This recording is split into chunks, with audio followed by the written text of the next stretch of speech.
Well, here you are, International Fight Week, main card. I know the stage doesn't intimidate you. You're used to being it. But are you even maybe a little surprised at how fast this career is progressing?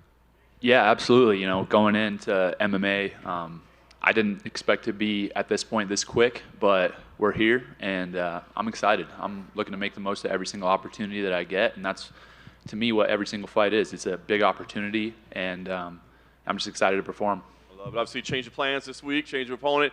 Can you walk us through how that all unfolded? Was there any, discussion of the opponent, that sort of thing? How did it all unfold? So I found out on Monday evening while I was training that my opponent had pulled out, and initially I'm just like, dang it, 10 weeks of camp, we're not gonna get a fight. Frick, what am I gonna do? And it was in the middle of my workout, so I'm like, all right, I might as well just finish this workout up. So I just went and finished up, and then talked with my manager, and he was like, we think they might have a couple guys for you. We'll find out in the morning what the situation is, and so then in the morning I got a bout agreement and I'm ready to go. So signed it, and here we are. Did you have any concerns with facing a newcomer, right? Because does that really propel you forward or prove anything for the people that are looking for you to answer questions? There were concerns, just because for me initially I felt like I'm not the type of guy to do last minute switch ups and stuff, and I'm very calculated, planned, and I felt like, a little unsure of what to do. But, the more we thought about it, the more I talked with my team, and, I'm just very fortunate to have a great team. They kind of led me in the right direction, and I trust those people. And, at the end of the day, I made the decision for what we're going to do. But, yeah, I think that I'm just always trying to build my reputation, and it doesn't really matter who I'm fighting. I'm just going out there to do my best. Do you find it challenging at all? Because it seems like unless you go out there and destroy this guy in 30 seconds, people are going to say, oh, that Bo guy's all hype. We told you he wasn't that guy. I mean, is it difficult? It seems like the expectations for you are almost unrealistic at this point. It was pretty crazy after my last fight, because people were saying, oh, he had trouble taking Jamie Pickett down. He stuffed his takedown. And I was like, I took him down in 20 seconds. What are we talking about here? Let's be real. But, I think that there's just going to be that expectation that's set, right? I'm 4-0 with 4 first-round finishes, and that's what people want to see me fail. A lot of people want to see me win, and there's just a lot of expectations. For me, I'm going out there to perform to the best of my ability, whether that's a first-round finish, whether that's a decision. That it's not really of concern, the result. I just am going out there to do my best, and everything else will take care of itself. Nice. Last thing for me, you go out there and you do pick up this victory. How do you see your career progressing? Like you say, you didn't see it going this fast. I mean, are you already thinking, am I ready for ranked opposition, or is that ridiculous to even consider at this point in your career? How do you see it progressing from this moment? The main thing that I'm focused on is just improving, getting better. My pro debut was June of last year, so I'm 13 months into my professional career, and I'll have my 5th fight, and it's going fast. But I have a great team around me. I have a lot of people that are supporting me who have tons and tons of experience, and I lean on them a lot. So, I'm just focused on doing what I can do, getting better, improving every day. And like I said, again, everything else will take care of itself. Well, over here. I'm curious, given this was such a short notice fight, how much did your background as a collegiate wrestler, because you're going to have to wrestle 3-4 times a night, you might not know who the final 3 opponents are going to be before the first match? Yeah, exactly. That was something that I referenced right away, just because it's, I think, a huge advantage for me. Going to the NCAA tournament, I'm going to have 5 matches over a weekend, and I don't even know who I'm going to wrestle in the second round, let alone the quarters, semis, or finals. So it's really nothing new, and that brings me a lot of confidence in knowing that I'm there to compete, and regardless of who it is, I've experienced things similar to this before, even if they're not the same, and I'm ready to go. And when Robert Whittaker was in here, he said there's nothing more dangerous than fighting a guy with nothing to lose, because they don't have anything to lose in there. I'm curious how you view your new opponent, because he's 5 days' notice. If he doesn't look great, people will just be like, oh, it was 5 days' notice.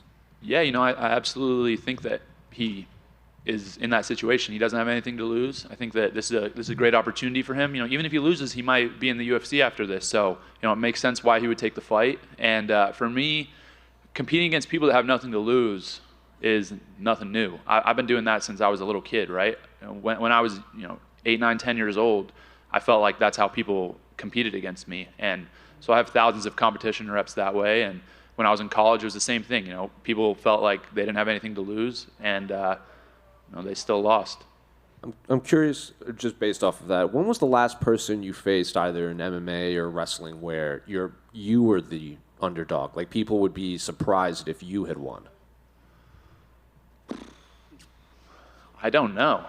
I don't know the last time I was the underdog. Probably my sophomore year in college, which, that year I made the NCAA finals. I was competing against, the number one pound for pound guy in the NCAA. He had a 70-match win streak or so. And so, that's the last match that I think of as far as me being an underdog, where people thought I wasn't going to win. And a lot of my buddies made bets on that and won a lot of money. So I don't know. I guess that's it. But, I like being the favorite. I'm going to hopefully continue to be the favorite for the rest of my career. And then final one for me. I know you're young in your career, but Saturday is going to be Robbie Lawler's final fight of his MMA career. So I'm curious, coming up, did you, as a wrestling fan and a wrestler, did you have a favorite Robbie Lawler memory or fight when you were watching? Oh, yeah. My favorite Robbie Lawler memory is his fight against Rory McDonald. I can assume most people thought I was going to say that, but absolutely insane moment. And specifically in that fight was the moment, I think it was in between the 4th and 5th round, where the bell rang and they both stood in the center of the canvas, and Robbie Lawler just spit blood all over the canvas. And I was like, this is a freaking savage. So, being on the same card as him in his retirement fight is a huge honor for me, and I'm definitely a big Robbie Lawler fan. Well, back here to your left. Quick question for you. I don't know if you're aware, but you are currently at least sitting at likely being the biggest favorite in UFC history. The Saturday night, and obviously the situation, late fight, first time in the UFC for him. How does it feel that you, this early in your career, are making history? It's pretty crazy, it makes sense to me. I think that the math checks out. But, for me, it's just about doing what I know how to do and going out there performing to the best of my ability. And it doesn't really matter, again, who I'm facing. I'm just going out there to perform, and I'm ready and prepared. Perfect. And I know you just said the math checks out, and I got to ask you, you said minus 3,500 was good value. You said minus 1,200 was good value. How are you feeling at minus 24? Great value. Hammer it. Bo over here. Again, you just got this opponent on a couple of days' notice. At this stage in your career as well, is it more about what you can bring to the table, not so much focus on the opponent, especially in this situation where, like I said, you probably didn't have a ton of time to prepare for who he is as an opponent? I think that anytime you go into a fight, there's a ton of respect for your opponent. There has to be. When I fight, humility is one of the core, tenets of, I feel like, the way I perform. And, I believe in myself, so I'm going to say what I think and tell people my plans of what I'm going to do. But at the same time, when I'm fighting, it's really important for me to be humble. And so regardless of who it is out there, I'm going to be doing the same things, and that's fundamentals and just building that foundation and really building my reputation of how I compete. A lot of, every wrestling fan knows my reputation and knows how I compete, but most MMA fans don't. And so I'm just going to continue to build that reputation, like I said, amongst fans and amongst fighters the same. Is your sort of expectation after this fight maybe getting a ranked opponent after this, or is that something you sort of talk to the UFC, talk to your management, kind of reassess after this one? Because I think when you were fighting Trayshawn initially, that was kind of the thought. I'll for sure reassess, because to me, this is my main focus. I'm focused on Saturday. I don't ever overlook an opponent. I don't ever plan too far ahead. I'm really focused on this one, and so after it's over, we'll reassess. I'll talk with my team, and we'll make a decision. And just last one for me. I know you still kind of keep tabs in the wrestling community. Do you kind of feel like we're going to see more wrestlers come over to MMA, people like yourself, having success, getting a lot of attention? Do you see more wrestlers kind of making that move? Yeah, I absolutely see a lot of wrestlers making that move. I think it's a natural path, and it makes a lot of sense. There's a lot of people that I communicate with that want to fight, that being my teammates. Anthony Cassar, he's a 1-0 pro already. He's looking to continue to improve and hopefully be in the UFC as well soon. So if you're a 205er, you want to fight, hit up my boy, because he can't get a fight. But yeah, and then we have a ton of college guys that are in there training with me at American Top Team and who want to transition to fighting. Roman Bravo Young just had a grappling match last week on Fight Pass.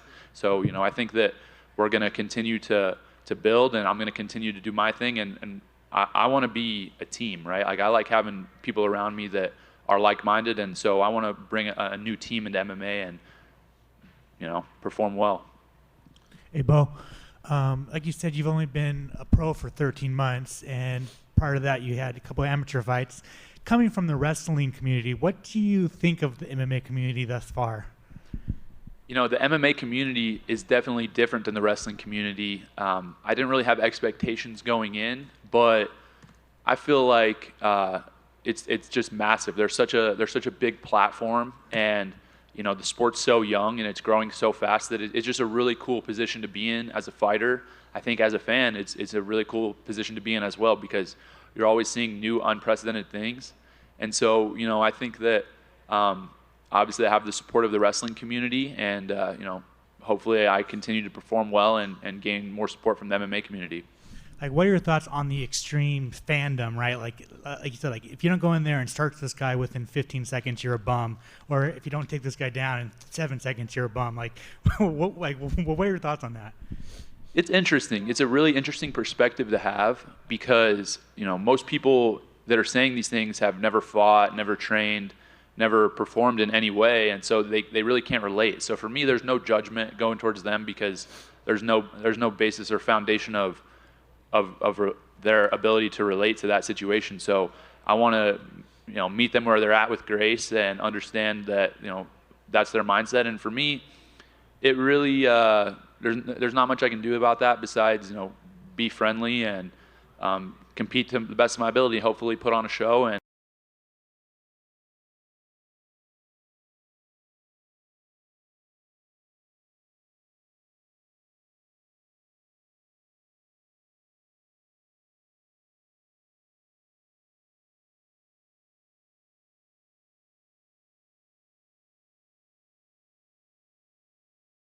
wrestling, and unfortunately wrestling season, hunting season overlapped, so I wasn't hunting a lot growing up. And when I retired from wrestling, I realized I have a lot of time on my hands. I can set my schedule the way I want it to be, and so I thought about getting a bow and starting to get into archery hunting, and I've just really enjoyed it. I think that everything about it really speaks to me, and the discipline, the commitment, the technique, being able to go hunting and bring home meat for your family, to support them and stuff is such a cool thing. And so for me, that's something I'm going to do as long as I can for the rest of my life. It's definitely something I'm really enthusiastic about. And yeah, anything I do, I'm going to try to get better at it and improve. And so, yeah, I'm always watching videos, studying archery, watching hunting videos and stuff like that, because I just love it. Bo, just over here, at the back here. Just curious, obviously there's a big middleweight fight at the top of the card. Just wanted to get your thoughts on Robert Whittaker versus Drakkar du Plessis, especially given the title implications as well. I think it'll be a great fight. I think both those guys have a lot of experience, and have been able to have great performances.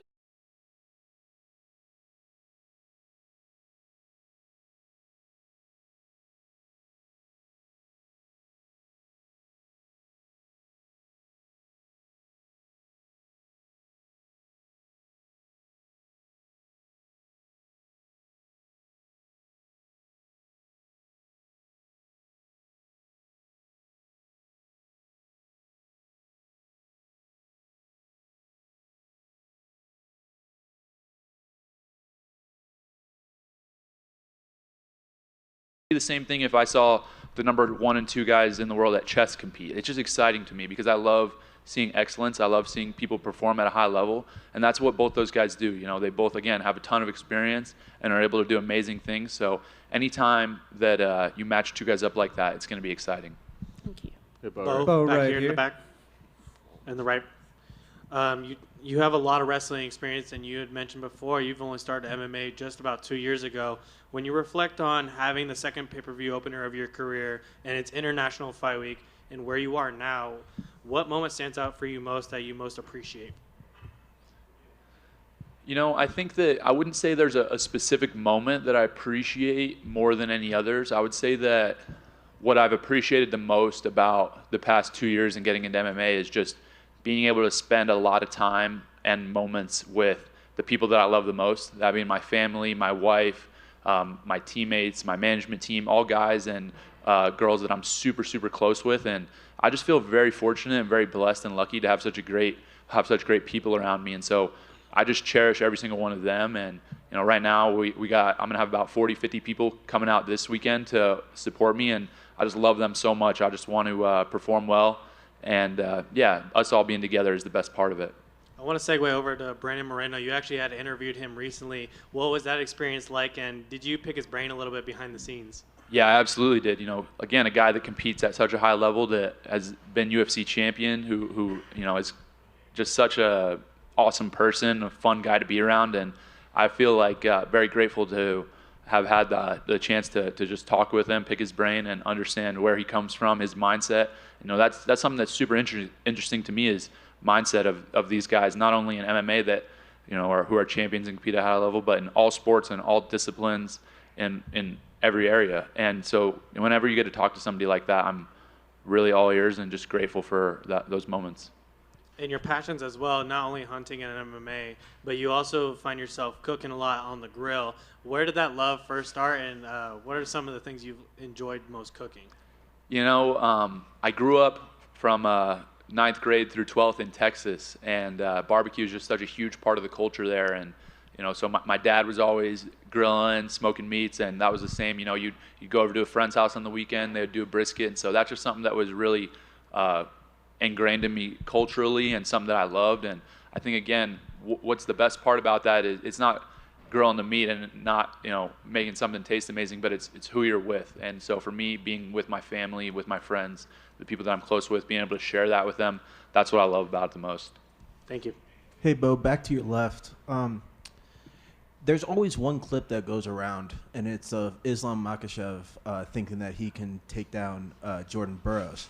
What do you think of that, and do you think it'd be a close match, and does he have any chance of taking down Jordan? Oh, that's so funny. Yeah, no, he doesn't have a chance. Jordan Burroughs, 7-time world champion, one of the greatest, not only American, but greatest wrestlers, period, in the world that anyone's ever seen. So, I don't really think that's a competitive situation, given that Islam doesn't really come from a wrestling background. You throw him in Sambo or in MMA, it's different. But in wrestling, it's not close. And then can you talk about more like the growth of ATT Happy Valley, obviously being a somewhat of a new gym? Can you just talk about that more and how the growth is for you there? ATT Happy Valley, we've been growing a ton. We have a great coaching staff there with Ayulton Barboza and him running the jiu-jitsu, and we're going to continue to build. We have 3 pro fighters right now. We have a bunch of amateurs coming up, and the gym's small, right? We have less than 10 guys, but we're looking to continue to build and really take wrestling-based athletes into the next level of MMA and help them grow and perform. So if you're a wrestler out there that is interested in fighting, you can absolutely hit me up, and we have room on the team to grow. But it's just a start. So same as me in my career, it's on the up and up. ATT Happy Valley, we're going to be one of the premier gyms in the world shortly. Thank you. Bo, just right here. Oh, yeah, go ahead. Bo, right here. Going back to your interview with Brandon, I mean, you got some reporters over here trying to work, and you're here taking our jobs. I was just wondering, is this a more common thing you want to get involved with to be on our side of the table? Yeah, absolutely. I just really appreciate learning anything, but especially about mindset. Mindset's something that is super interesting to me, and how people deal with pressure and perform, and what they do day in and day out to be able to just be who they are. And so I'm starting a little podcast with Better, which is a sports betting platform, but I'm going to handle a lot of the media and as far as the combat sports go. And I'm just looking to interview people and kind of get insights to their mindset, but definitely not. I mean, if you guys got pointers for me, let me know. Shoot me a DM. Hey, man, I got you.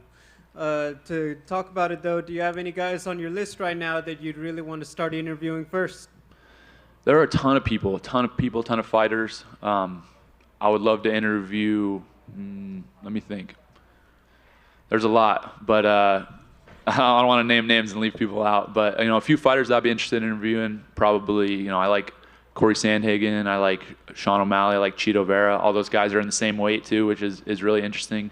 But anybody that's doing things at a high level, again, doesn't have to be MMA. It could be boxing. It could be music. It could be business. Those are the people that I want to surround myself with and learn from. Random question. Do you plan to grow out your hair again anytime soon?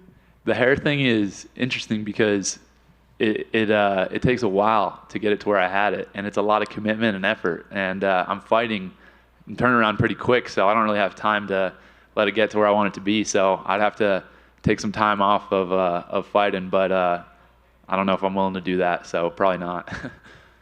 Just last thing. First time a lot of us met you was last year at International Fight Week on Radio Row. You were coming by doing the interviews, and you kind of predicted this is where you would almost be a year from now. If we could ask you again now, where do you think you will be next International Fight Week next summer?